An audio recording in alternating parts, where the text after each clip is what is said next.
তৈরি করে দেখাবো বাঙালিদের প্রিয় তো খুব আম, আবার মাছও। আমি আজকে তৈরি করে দেখাবো আম রুই মাছের ঝোল। এখানে আমি রুই মাছ নিয়েছি প্রায় প্রায় 500 গ্রামের মতো। এখানে আমার টুকরা করা রুই মাছ নিলাম।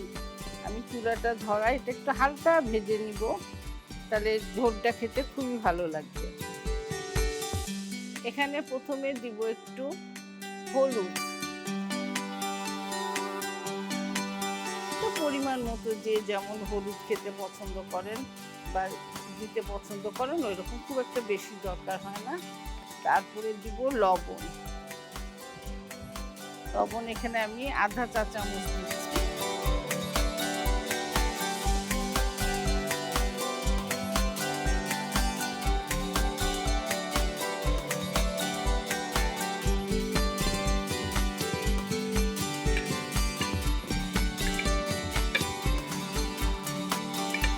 এইভাবে খুব ভালো করে মাখিয়ে নিতে হবে। এইভাবে মাছটা ভালো করে হলুদ লবণ দিয়ে একটু মাখিয়ে নেবেন। মাছটা কিন্তু খুব একটা বেশি ভাজতে হয় না, রুই মাছের ঝোল তো একটু হালকা ভাজা দিয়ে নিলে ভালো, খেতে ভালো লাগবে।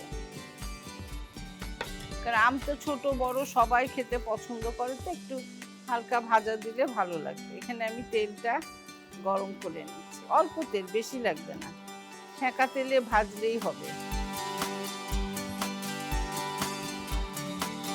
আমি এখন তেলটা গরম হয়েছে, আমি মাছটা দিয়ে দিলাম।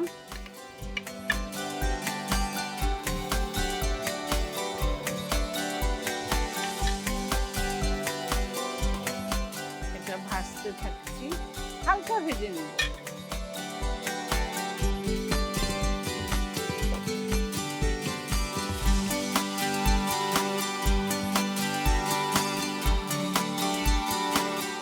এই চুলে আমি মশলাটা কষিয়ে নিব।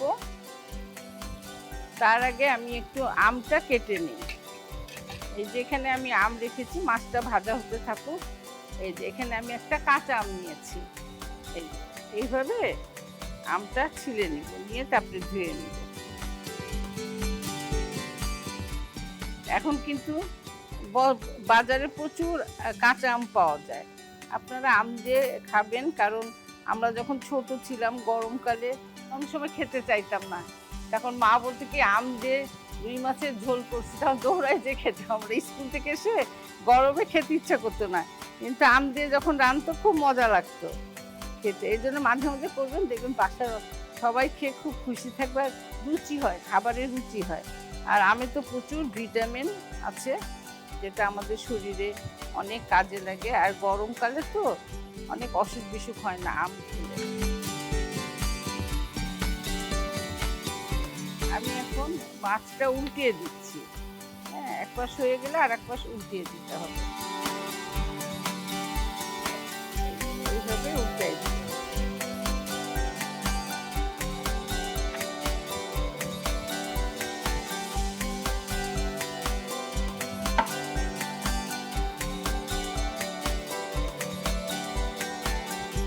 এখন কাঁচা আম পাওয়া যায়, কিন্তু একটু আঁটি হয়ে গেছে, একটু সাবধানে কাটবেন। আপনারা আমটা হলো নিজেরা কতটুকু টক খাবেন তার উপরে চিন্তা করে আমটা দিবেন।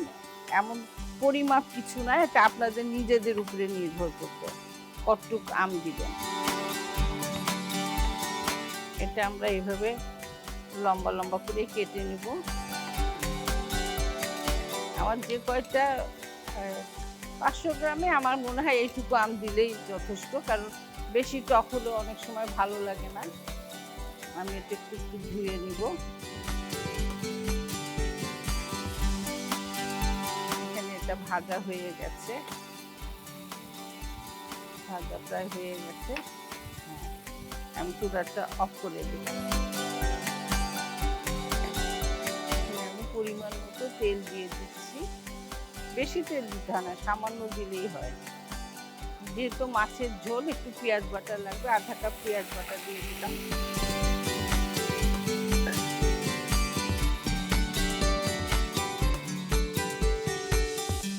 রসুন বাটা দিচ্ছি 1 টেবিল চামচ, আদা বাটা 1 টেবিল চামচ, জিরার গুঁড়া দিয়ে দিচ্ছি আধা টেবিল চামচ,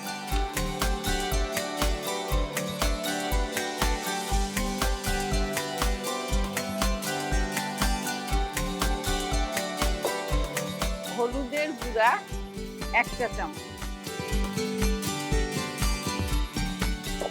মরিচের গুঁড়া যেহেতু একটু আমের টক টক থাকবে তো 1 টেবিল চামচ মরিচের গুঁড়া দিলাম, তাহলে খেতে ভালো লাগবে একটু ঝাল ঝাল হলে।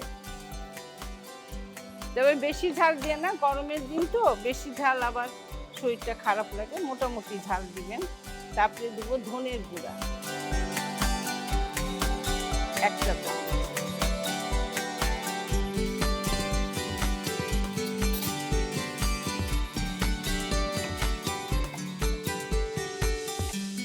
তারপরে দিব লবণ।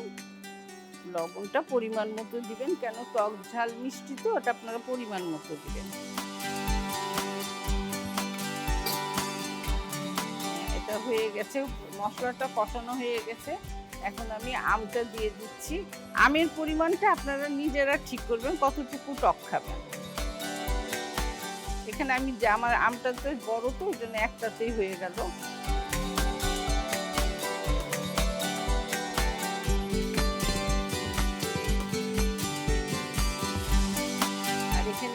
একটু 5 ফোড়নের গুঁড়া, এটা পরিমাণ মতো দিব, একটু টক টক তো গন্ধটা ভালো লাগবে।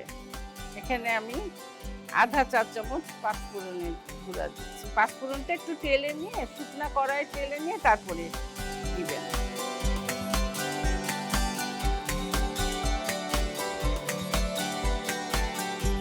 এইভাবে আপনারা ভালো করে নাড়বেন, যে কষানো হয়ে যাবে তখন একটু পানি দিবেন। একটু গরম পানি, এখানে গরম পানি আছে, আমি এটা পরিমাণ মতো দিলাম, কারণ ঝোল হবে তো, ঝোলটাই হলো খেতে মজা লাগে।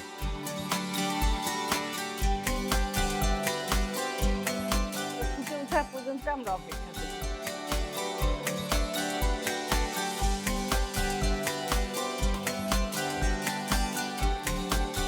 ভালো মতো ফুটে গেছে, এখন আমি আমটা দিয়ে দিব। আমটা ফুটে গেছে, আর আম হয় কি, এটা তো খুব তাড়াতাড়ি নরম হয়ে যায়। আমি আগে মাছগুলো দিয়ে দিচ্ছি। অনেকে আবার কাঁচা মাছ দিয়েও করে, কিন্তু ভাজা মাছ দিয়ে করলে হয় কি খেতে অনেক টেস্ট হয়, আর বাচ্চারাও পছন্দ করে। মাছটা বেশি ভাজবেন না, আমরা অনেক সময় অন্য মাছ একটু বেশি ভালো করে ভাজি, ওইটার দরকার হবে না। আর যেহেতু আম দেওয়া তো, এই জন্য একটু চিনি দিব। প্রায় হয়ে এসছে, আমটাও প্রায় নরম হয়ে এসছে, এর জন্য এখন আমি দিব চিনি। আমার মনে হয় আপনাদের সকলের অনেক ভালো লেগেছে। আম রুই মাছের ঝোল খুবই মজা লাগে। আমরা রাজশাহীর মানুষটা, আমরা অনেক আম, কাঁচা আম পাকা আম দুটাই খাই।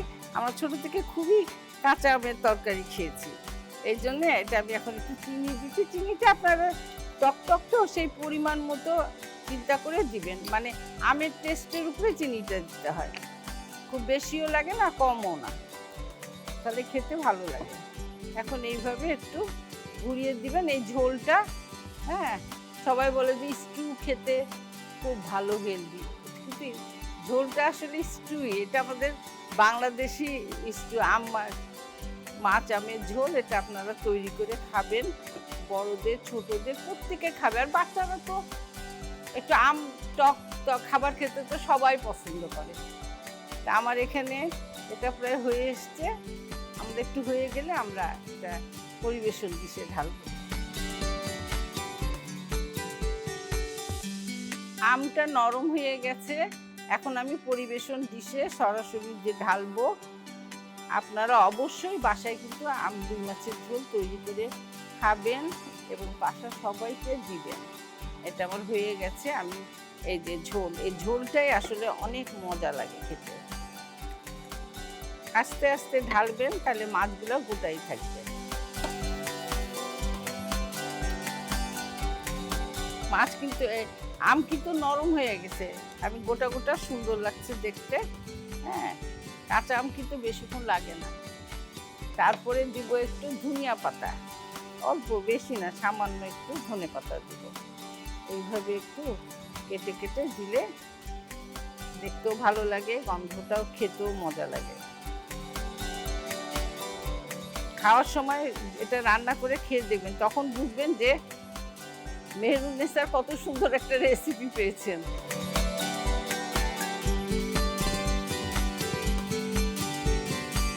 আমি তো ঝোলটা টেস্ট করে দেখলাম, খুবই মজা লাগলো। আপনারা বাসায় অবশ্যই তৈরি করে খাবেন আম রুই মাছের ঝোল। আম রুই মাছের ঝোল দেখলেন, এখন আমি তৈরি করে দেখাবো করলা ভাজি। কারণ করলা ভাজি একটু দেখবেন, কারণ আমি কিছু টিপস দিব যেটা আপনাদের অনেক কাজে লাগবে।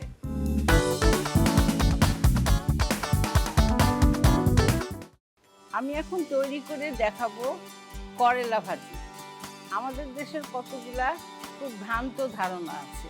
করলা তিতা তো মনে করে কি করলাটাকে ভালো করে কেটে লবণ দিয়ে পানি দিয়ে ভালো করে চটকিয়ে তারপরে ধুয়ে করলা ভাজি করে বা করলা রান্না করে। কিন্তু করলার যে গুণাগুণটা আছে, যে ভাইরাস জ্বর হয় না বা ফ্যাটি লিভার হয় না এই করলা থেকে, আমরা যদি ওটা জুসটা ফেলে দেই তাহলে কিন্তু কাজ হয় না। আমাদের দেশে কিন্তু প্রচুর খাদ্য, কিন্তু আমরা নিয়মের ভুলের কারণে আমরা সেই পুষ্টিটা পাই না এবং খেলতেও কাজে লাগে না।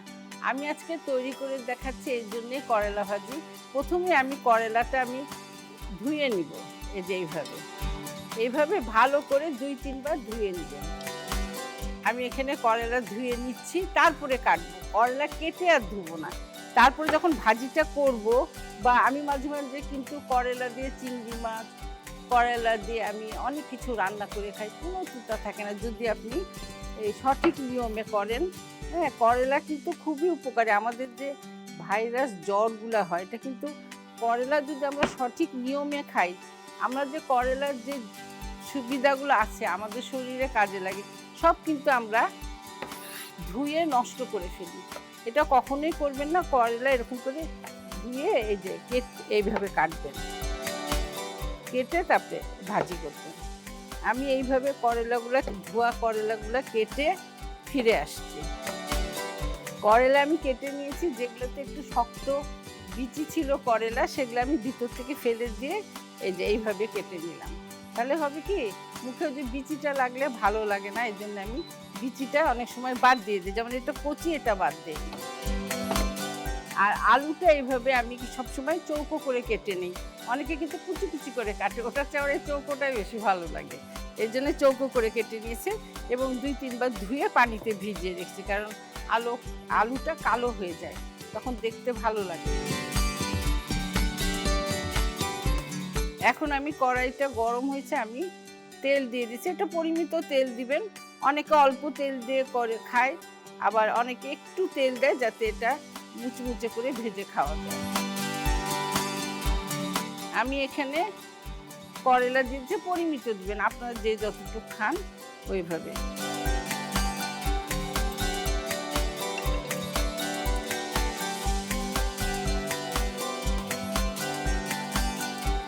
আমি করলা দিয়ে দিলাম, করলাটা দিয়ে দিচ্ছি। এখন আমি আলুটা পানি থেকে ছেঁকে তুলে দিচ্ছি।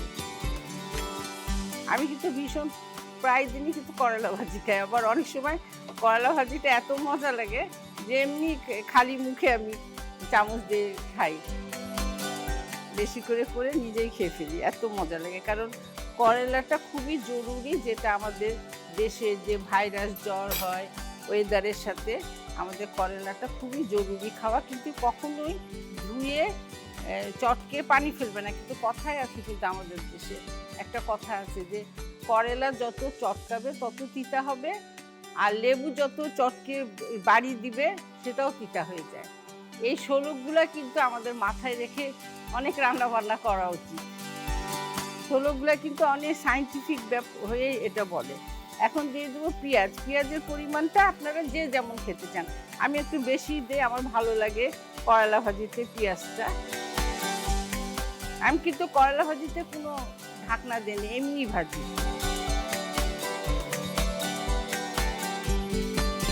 এখন দিব হলো একটু হলুদ। হলুদটা পরিমাণ মতো যে যেমন পছন্দ করেন সেরকম দিবেন। এটা এমন কোনো বেশিও না কমও না।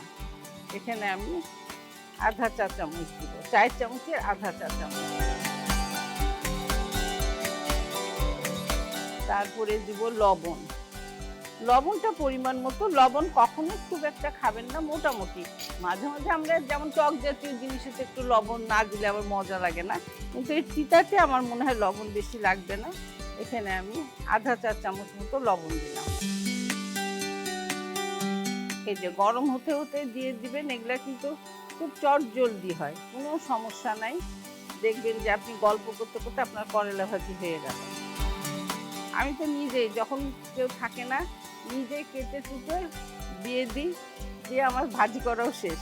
এখানে কাঁচামরিচটা হলো যে যেমন ঝাল খান, এমন বেশি দরকার নাই, কিন্তু যে যেমন পছন্দ করেন সেই রকমই দিবেন। একটু তেরছা করে কেটে দিচ্ছি।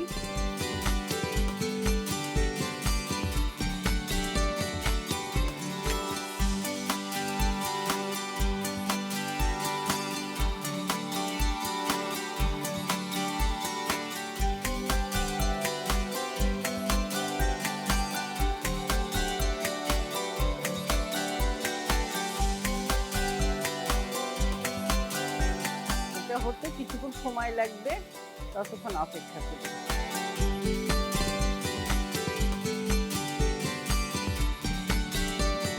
করলা ভাজি হয়ে এসছে দেখেন। এখানে কিন্তু আমি তো দেখলাম করলা ভাজি কিন্তু সিদ্ধ হয়ে গেছে।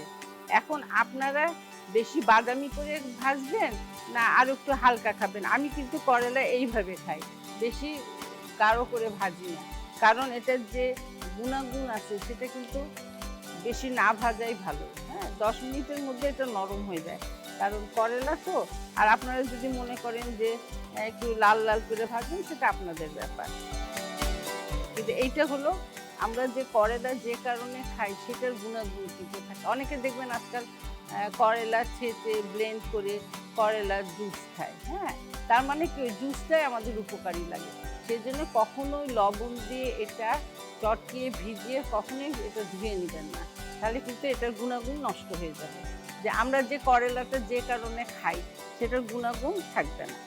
আমার করলা ভাজি হয়ে গেছে, আমি পরিবেশন ডিশে ঢালবো। এখানে আমি অফ করে দিলাম। এটা অফ করে আপনারা রেখেও দিতে পারেন, সাথে সাথে আপনারা ঢেলে এটা যদি রেখে দেন দেখবেন নিজে নিজেই বাদামি হয়ে আছে। আমি এটা সাথে সাথে দিচ্ছি। হ্যাঁ, দেখেন কত সুন্দর একটা কালার, আর কত সুন্দর হয়েছে দেখবেন। ছোটরা বড়রা সবাই দেখবেন করলা ভাজি। আমি কিন্তু করলা ভাজি বসে বসে যখনই দেখি যে বাহ সুন্দর হয়েছে, আমি বেশ বাটি করে চামচি করে দিয়ে খেয়ে নিই করলা ভাজি নিজে নিজে। আর এত ভালো লাগে করলা, মানে তিতাটা না অদ্ভুত একটা, মানে ভালো লাগে, মানে ওই রকম না।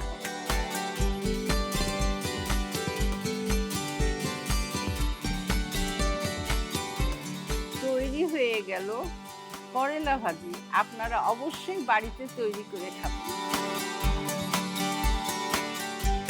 তৈরি হয়ে গেল আমার দুটো রান্নায়। আপনারা অবশ্যই বাড়িতে তৈরি করে খাবেন, কারণ দুটো খাবারই কিন্তু খুব হেলদি এবং আমাদের এই গ্রীষ্মের সময় আমরা এটা খেতে পারি। আমাদের সব খাবারই কিন্তু আমাদের আবহাওয়ার উপরে নির্ভর করে আপনারা খাবেন, তাহলে দেখবেন সুস্থ থাকবেন, ভালো থাকবেন। সবসময় ডাক্তারের কাছে যেতে হবে না এরকম যদি হেলদি খাবারগুলো খান আপনারা। আর সবসময় একটু মশলা কম খাবেন আর তেল। সবাই সুস্থ থাকেন, ভালো থাকেন। আল্লাহ হাফেজ।